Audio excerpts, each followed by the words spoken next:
m'appelle Patrick Gavarou, je suis guide de haute montagne et je suis de la région parisienne. On est deux guides de haute montagne, parce qu'il y a Philippe, mon frère, également. On est vraiment des adolescents qui ont rêvé sur des livres de montagne. Particulièrement, je me rappelle de Cimes et Merveilles de Samivelle. Et puis aussi des hautes montagnes de Gaston Rébuffat qui ont fait que, eh ben, un jour, par les chances, les rencontres et les hasards de la vie, on est devenus tous les deux guides, pas simplement de haute montagne, mais de montagne.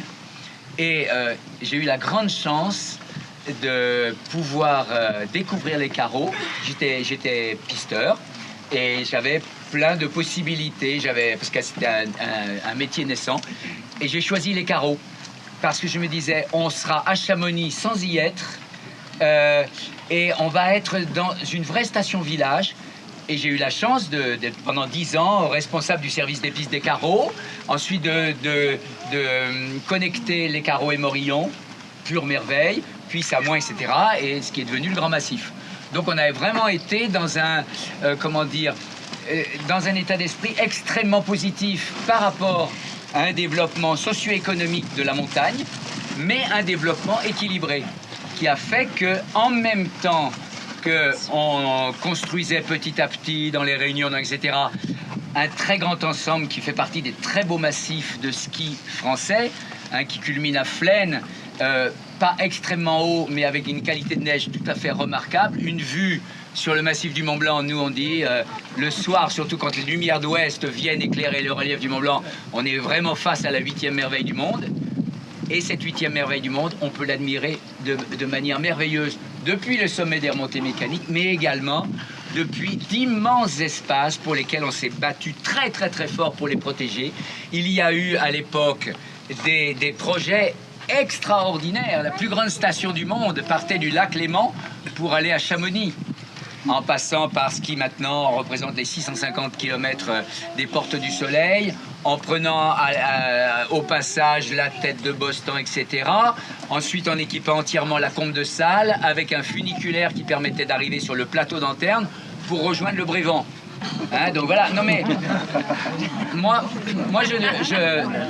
voilà, ce qui est intéressant, c'est de voir, et c'est aussi important d'aller jusqu'au bout des possibles. C'est-à-dire que toutes les montagnes des Alpes, les grandes montagnes, ont été à un moment donné possiblement équipées au niveau de remontée mécanique, y compris la Meige, notre montagne reine de l'Oisan, dont on devait araser le sommet de 50 mètres pour y faire parvenir un téléphérique, mais aussi bien que la pointe de Chalune chez nous, qui, sur les plans des salons de ski, il y a encore jusqu'à 15 ans, il y avait des pointillés qui permettaient de relier le Pradly et les Jets, en arasant une fois de plus le sommet de Chalune, hein, de 50 mètres, etc. Il y a eu des funiculaires à l'intérieur de la montagne, mais des montagnes aussi incroyables que le Cervin devaient normalement être équipées d'un funiculaire dans tous les projets. Mais pourquoi pas? C'est intéressant d'aller au bout des choses et puis de dire après, on possède le Mont Blanc. Vous avez le tramway du Mont Blanc, le TMB, qui arrive au Nideg à 2500 mètres. Mais lui, il est prévu, même encore maintenant, bon, c'est à peu près fini, mais c'est encore dans les cartons, un chemin de fer hélicoïdal qui va monter à travers l'aiguille du Goûter, le dôme du Goûter, pour arriver dans la roche sous le sommet du Mont Blanc et avoir là un ascenseur qui permet d'aller au sommet du Mont Blanc. Donc, voilà, mais tout a été imaginé. Et moi, je ne suis pas contre le fait d'imaginer les choses. C'est après dire, on a la possibilité de faire ça, qu'est-ce qu'on en fait? Qu'est-ce qu'on en fait? Quelle est la valeur des choses? Parce qu'on peut aussi imaginer ici un merveilleux golf, etc. Pour quelle partie de la population? On est capable de le faire. On est capable d'amener des pelleteuses, des bulldozers, on est capable de tout faire. Mais la vraie valeur profonde, intrinsèque des choses, c'est laquelle?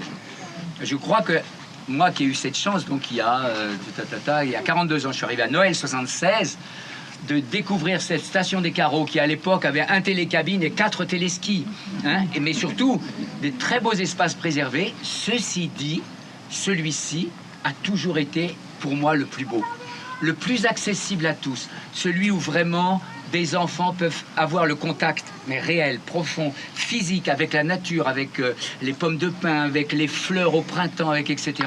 C'est sur tout le territoire de la commune, la Pierre Alaya, les communaux exactement, et rien d'autre. Et il se fait que maintenant que tous les terrains communaux ont été construits d'une manière ou artificialisés, il ne reste plus que celui-là. Et il n'en prend encore que plus de valeur. Mais dès le départ, ce terrain était extrêmement convoité. Il y avait ici, moi quand je suis arrivé, donc il y a 42 ans, un maire qui était notaire à Cluses, Denis Clavel, qui rêvait de construire un golf. Évidemment, je me suis vraiment battu contre ce projet qui déjà à l'époque était délirant et à mon avis passé de mode et ne correspondant plus à la vocation d'une station-village. Et puis ensuite, le couvert a été remis il y a une vingtaine d'années. Et là, dans le secret le plus absolu, personne ne savait rien, c'est au dernier moment, tout avait été fait dans les règles, mais de manière complètement secrète. Ah, les panneaux d'affichage, mais personne ne lit les panneaux d'affichage, évidemment. Et donc, là, évidemment, ça permet de se faire quelques bons ennemis à vie, mais c'est comme ça. On a pu faire retirer ce projet de golf de manière évidente, indépendamment de la beauté des lieux, simplement...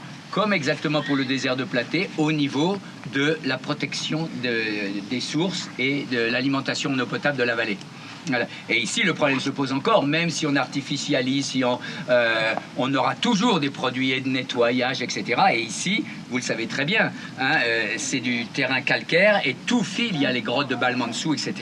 Donc de toute façon, c'est un projet, ça me rappelle exactement le désert de Platée. On s'est battu très très fort.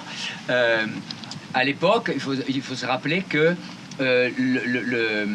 le désert devait enfin, après des décennies, être classé, puisque c'est le plus grand glacier de pierre des Alpes, hein, le fameux calcaire de la Piazze, une merveille naturelle pour tous ceux qui sont allés le voir. Et là, il y avait ce projet de construire théoriquement un téléphérique Passy-Plateau d'Assy, bordure du désert de Platée, mais en fait, les responsables de Flaine à l'époque, eux, étaient inintéressés par les téléphériques qui représentaient des sommes colossales, mais en plus, on savait très bien que c'était des terrains instables et on voyait pas très bien. Ce qu'ils voulaient, c'était d'abord mettre 2 télésièges avec 6 pistes. On avait réussi à trouver les dossiers secrets là-dessus et concasser le désert de Platée comme l'a été l'Envers de Flaine, qui est maintenant comme ça, bon voilà. Et le désert de Platée, évidemment, pour Flaine, dans une vision touristique, c'était le domaine au soleil, les bars, le truc, voilà, face au Mont Blanc. On s'est vraiment battu contre, juste l'histoire est quand même assez intéressante, hein. On nous avait dit, ça y est, c'est tout bon, là, ça va être classé. Tout d'un coup, j'ai un ami qui travaillait à la DIREN, à la direction de l'environnement, au niveau national, qui m'appelle Patrick, c'est la catastrophe. Édouard Balladur, qui est Premier ministre, qui rêve d'être chef de l'État, vient d'interdire au ministre de signer. Il n'y avait plus qu'une signature à apposer, parce qu'il veut se mettre dans la poche tous les maires. Vous savez qu'il avait sa résidence dans la vallée, etc. Et il me dit, tu dois aller au charbon. Je t'assure, je te donne pas les trucs, mais je t'assure que c'est ça. Et donc, je suis allé au charbon et on a fait des manifestations, on s'est attaqué au préfet, etc., etc. Et on était vraiment des pots de terre de rien du tout, hein. Mais actuellement, le désert de Platée, eh ben, il est classé. Parce qu'on savait, nous, qu'on ne cherchait pas de gloire, pas d'argent, rien, pas de pot de vin, on n'allait pas intimider qui que ce soit, ni retirer licencier des gens, etc., pour mener à bien notre projet. On voulait se battre pour tout le monde. Ce que disait Eric tout à l'heure, c'est un bien commun, c'est les communaux. Et ici, moi aussi, je suis venu avec Heidi, ma fille, et tant d'amis qu'on a amenés de manière très simple, des personnes âgées qui pouvaient marcher difficilement, voilà, pique-niquer, découvrir la merveille de la nature. Que les plantes ici soient remarquables ou pas, elles le sont.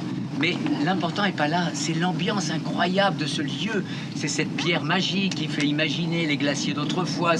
Voilà. Et donc, quand je dis, il y a tous les argumentaires, comme pour le désert de Platée. Le désert de Platée, c'était une folie à tous les niveaux. Mais on pouvait, en détruisant la nature, avoir un domaine au soleil. Là, on n'a même pas ça. On n'a même pas ça puisqu'on a quelque chose qui ne se tient pas debout au niveau économique d'aucune manière. On est vraiment dans quelque chose on faudrait écrire un livre dessus. Voilà comment, à notre époque, on peut encore vouloir commettre des erreurs impensables comme il y a 50 ans. On pourrait écrire le livre. Dire, ben voilà, l'exemple. On veut transformer une station-village en une cité.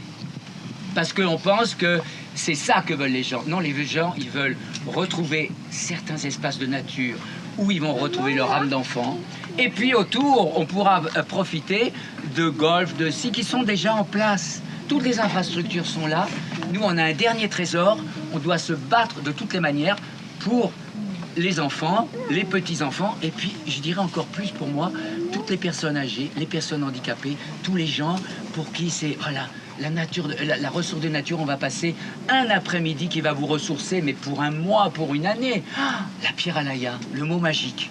Hein, alors voilà, on est là pour ça, tous ensemble, et c'est très très très beau d'être tous ensemble. Merci, merci. Bisous à